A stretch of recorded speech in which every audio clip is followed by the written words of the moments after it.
नमस्कार, मैं self Malika Parveen, assistant professor, government law college Bikaner. आज हम ऑर्डर 41 के आगे के रूल पढ़ेंगे। रूल 15 तक हमने, रूल 14 तक लिए थे, 15 विलोपित है और रूल 16 से लेके आज 22 तक हम पढ़ेंगे। रूल 16 क्या कहता है? यहाँ पे रूल 16 ये कह रहे हैं कि सुनवाई की प्रक्रिया यानी अपील ग्रहण करने के बाद में कहा से 9 से लेकर 14 तक रूल थे, वो अपील ग्रहण करने के बाद की प्रोसीजर थे। अब रूल 16 से लेके 22 से ये क्या है, सुनवाई की क्या प्रक्रिया होती है कि अपील ग्रहण कर ली तो आगे अब सुनवाई कैसे की जाएगी, कौन शुरुआत करेगा, अगर कोई सुनवाई के दिन हाजिर नहीं हुआ है तो क्या प्रक्रिया अपनाई जाएगी।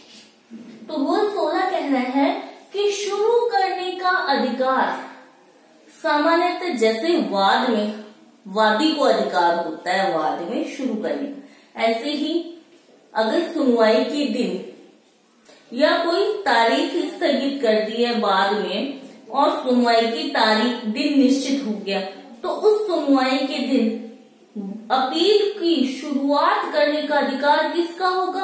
अपीलार्थी का। यानी शुरुआत में अपीलार्थी अपनी बात को कहेगा। अपीलार्थी ने जब अपनी बात कह दी तो इसका जवाब कौन देगा? प्रत्यार्थी रेस्पोंडेंट देगा। अब रेस्पोंडेंट ने अपनी बात कह दी और कोई नई बात उजागर हुई उसकी सुनवाई में या सुनवाई की प्रक्रिया में, प्रोसीजर में आगे, तो अब उसका जवाब कौन देगा? अपीलार्थी देगा। यानी ये जो सबूत का भार चेंज होता रहता है, पहले अपीलार्थी पे, फिर प्रत्यार्थी पे, फिर अपीलार्थी पे, फिर प्रत्यार्थी पे, ये ऐसे चलता है। ठीक है। Next rule 17। रूल 17 में दो बातें हैं कि अपीलार्थी के व्यतिक्रम पर अपील का खारिज किया जाना, यानी जिस दिन तारीख तय थी सुनवाई की और उस दिन अपीलार्थी कोर्ट में हाजिर नहीं होता है, अपीलार्थी कोर्ट में हाजिर नहीं होता है तो क्या करता है न्यायालय?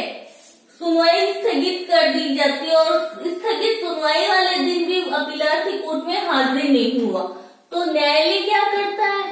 अपील न्यायालय उस अपील को खारिज कर देगा। क्यों करेगा? क्योंकि अपीलांट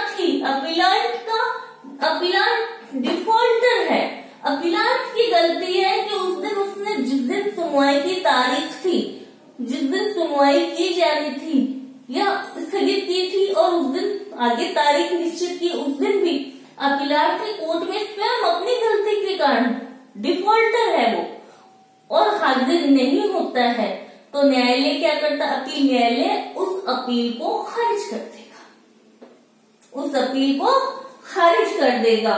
और खारिज करता है तो वहां पे ये इसका अर्थ ये नहीं है कि न्यायालय क्या है उसकी गलती के कारण खारिज कर रहा है, वाद अपील को गुना गुण ऑन मेरिट सुन के खारिज नहीं किया है, ऑन मेरिट सुनकर खारिज नहीं किया है, सिर्फ और सिर्फ अपीलार्थी के डिफॉल्ट के कारण, उसकी व्यतिक्रम, उसकी गलती के कारण अपील को खारिज किया गया है।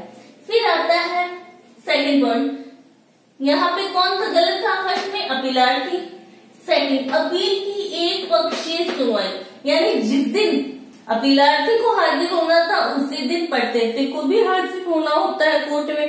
अगर प्रत्यार्थी कोर्ट में हाजिर नहीं हो रहा है, प्रत्यार्थी कोर्ट में हाजिर नहीं हो रहा है तो अपील न्यायालय क्या करेगा? अपीलार्थी के पक्ष में एक पक्षीय सुनवाई करके एक पक्षीय एक्स पार्टी डिग्री जारी कर देगा। एक पक्षीय सुनवाई की और एक एक्स पार्टी डिग्री जारी कर दी जाती। तो नियम 17 में दोनों ही गलत हुए। फर्स्ट में अपीलार्थी, फर्स्ट पॉइंट में अपीलार्थी गलत हो गया, आता नहीं है, और सेकंड में प्रत्यार्थी रेस्पोंडेंट आता नहीं है तो एक पक्षीय सुनवाई होके एक पक्षीय डिग्री आ जाती है, एक्स पार्टी डिग्री आ जाती। तो ये किससे मिलती जुलती याद आया? किससे मिलते जुलते हैं? Order 9 rule 6। वहां पे कौन नहीं आता? प्रतिवादी नहीं आता, तो एक पक्षीय कार्रवाई डिग्री जारी की जाती। और ऑर्डर 9 रूल 8, जहां वादी स्वयं नहीं आ रहा तो उसका वाद खारिज कर दिया जाता है। वैसे ये किससे मिलता जुलता है? रूल 17 ये अपील से रिलेटेड है और ये वाद से रिलेटेड है। ठीक है, नेक्स्ट रूल 17 के साथ में ही अब हम किसको कनेक्ट करेंगे? रूल 19 और 21 को, सॉरी 21 को। रूल 17 से कनेक्ट करते हैं रूल 19 और 21 को। क्यों कनेक्ट कर रहे हैं? इनमें रूल 17 में जो इन्होंने गलती की थी, इस गलती का सुधार वो 19 में और 21 में करेंगे। कैसे? कि अपीलार्थी जिस दिन हाजिर नहीं होता है, सुनवाई वाले दिन हाजिर नहीं हुआ, तो क्या अपील खारिज कर दी गई। अब वो रूल 19 में आता है वापस कोर्ट में कि भाई उस दिन मुझे सूचना नहीं हुई थी, या तो सुनवाई के किस दिन तारीख, सुनवाई की तारीख की सूचना की तामील नहीं हुई मुझ पर, यानी मुझे तय पता नहीं चला, या पता चल भी गया था तो मेरे पास ऐसा पर्याप्त कारण था, रीजन था, जिस कारण मैं न्यायालय में हाजिर नहीं हो सका। और अगर अपील न्यायालय अपीलार्थी द्वारा दिए गए रीजन से संतुष्ट हो जाता है, उसके द्वारा दिए गए आवेदन से संतुष्ट हो जाता है, तो अपील न्यायालय क्या करता है? जो अपील खारिज की गई थी उस ऑर्डर को सेट असाइड कर देगा, अपास्त कर देगा। अपील खारिज करने का जो ऑर्डर किया था अपील न्यायालय ने, उसको सेट असाइड कर देगा, अपास्त कर देगा, और उस अपील को पुनः ग्रहण कर लेगा। और कार्रवाई ऐसे चलेगी कि अपीलार्थी उसी दिन हाजिर हो गया था, सुनवाई वाले दिन। ठीक है, तो 17 में उसने गलती की और 19 में उसने सुधार कर लिया। किसने किया? अपीलार्थी ने। समझ आया? नेक्स्ट, फिर रूल 17 का सब क्लोज जो 2 था उसमें पढ़ते थे किसने गलती की और उसके विरुद्ध क्या आई? एक्स पार्टी डिग्री आ गई। अब एक्स पार्टी डिग्री आ गई तो उसको बचाव है रूल 21 में। रूल 21 में वो कोर्ट के समक्ष हाजिर होता है, अपील न्यायालय के समक्ष हाजिर होता है और हाजिर होकर पढ़ते थे कहता है कि मुझे सुनवाई की तारीख की सूचना नहीं थी, या मुझे सूचना थी लेकिन सुनवाई वाले दिन मैं कोर्ट में हाजिर होने में असमर्थ था। उसके लिए उसके पास पर्याप्त रीजन होते हैं, कारण होते हैं। अगर अपील न्यायालय उन कारणों से संतुष्ट होता है तो पढ़ते के विरुद्ध जो एक पक्षीय डिग्री पारित की गई थी, एक पक्षीय सुनवाई की गई थी, उस सुनवाई को रोक दिया जाएगा और उस एक पक्षीय डिग्री का जो ऑर्डर किया गया था उसको सेट असाइड किया जाएगा, अपास्त किया जाएगा, और मानो ऐसा माना जाएगा कि पंडित थी उसी दिन हाजिर हो गया था जिस दिन उसको हाजिर होना था, सुनवाई वाले दिन ही हाजिर हो गया जिस दिन उसको हाजिर होना था। तो रूल 17 में दोनों गलती करते हैं और 19 और 21 में सुधार करते हैं। ठीक है, समझ आया? इसको तीनों को कनेक्ट करके पढ़ेंगे तो आसानी से याद हो जाएगा। आप पढ़ते हैं रूल 20, हितबद्ध व्यक्तियों को प्रतिनिधि बनाने की शक्ति, यानी अपील न्यायालय जब अपील की सुनवाई कर रहा है और उसे लगता है कि उस डिग्री जिसकी वो अपील सुन रहा है उस डिग्री में कुछ और भी ऐसे व्यक्ति हितबद्ध है, यानी उस डिग्री से जुड़े हुए हैं, जिनको जिनको अपील में रेस्पोंडेंट के रूप में जोड़ा जाना चाहिए। तो अपील न्यायालय क्या करता है? सुनवाई को स्थगित कर देता है कि एक बार सुनवाई को स्थगित किया जाए और इन व्यक्तियों को जो वाद में हितबद्ध है या वाद की विषय वस्तु से संबंधित है या रिलेटेड है, इनको एज ए प्रत्यर्थी, एज ए रेस्पोंडेंट के रूप में वाद अपील में पक्षकार के रूप में जोड़ा जाए।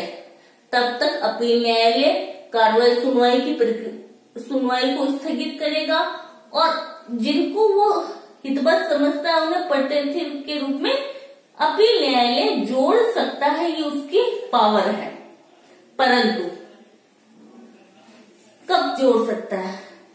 जब तक ही वो किसी व्यक्ति को प्रत्यर्थी के रूप में जोड़ सकता है जब तक कि अपील ग्रहण करने की उसकी क्षमता है, उस टाइम पीरियड है। उस टाइम पीरियड के बाद में या उस परिसीमा अवधि के बाद में एज ए प्रत्यर्थी वो किसी पक्षकार को नहीं जोड़ सकता अपील न्यायालय। नेक्स्ट रूल 22 बहुत ही इंपॉर्टेंट है, क्रॉस ऑब्जेक्शन।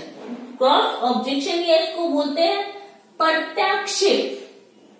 जैसा कि नाम से ही पता चल रहा है, प्रत्याक्षेप एक दूसरे के विरुद्ध ऑब्जेक्शन करना या क्रॉस ऑब्जेक्शन करना। इसको समझेंगे कैसे? देखो, एक्स और वाई के बीच में वाद चला, ठीक है, एक्स और वाई के बीच में वाद चला, डिग्री आ गई किसके फेवर में? एक्स के फेवर में, ठीक है, और डिग्री वाई के विरुद्ध आई, वाई के विरुद्ध है। वाई क्या करता है? अपील लगा देता है। तो अपीलार्थी कौन हुआ? अपीलार्थी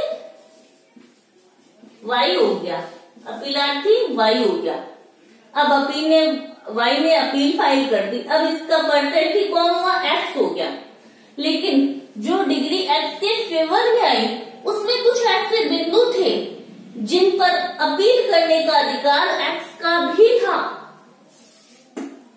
डिग्री में कुछ ऐसे बिंदु थे जिन पर अपील करने का अधिकार एक्स का भी था, लेकिन एक्स ने क्या है? अपील फाइल नहीं की, अपील फाइल नहीं की। अपील फाइल की वाई ने, अपीलार्थी वाई बना। जब अपीलार्थी वाई ने अपील फाइल कर दी तो एक्स को क्या है? उसका जवाब देना था। जैसे जवाब गवाह प्रत्यवादी प्रस्तुत करता है, ऐसे ही अपील में प्रत्यर्थी रेस्पोंडेंट अपना जवाब प्रस्तुत करता है। तो जब वो एक्स जो प्रत्यर्थी है वो अपना जवाब प्रस्तुत करता है, वो भी ऑब्जेक्शन लगा सकता है कि इस डिग्री में मुझे भी ये पॉइंट पर ऑब्जेक्शन है। इसको बोलते हैं क्रॉस ऑब्जेक्शन या प्रत्याक्षेप। यानी वो उन जब अपील में जो पॉइंट ऑब्जेक्शन किए गए वाई के द्वारा उनका जवाब तो देता ही देता है, साथ में एक्स उस डिग्री पर ऑब्जेक्शन लगा सकता है जिन पर उसको अपील करने का अधिकार था। उसने अलग से अपील फाइल नहीं की, लेकिन उसी अपील में जो वाई के द्वारा की गई थी उसी में ऑब्जेक्शन कर देता है, प्रत्याक्षेप कर देता है कि मुझे भी इन बिंदुओं पर ऑब्जेक्शन है। ये प्रत्याक्षेप कब कर सकता है? ये प्रत्याक्षेप एक्स जब अपील वाई ने फाइल कर दी तो सुनवाई के लिए तारीख निश्चित की गई थी।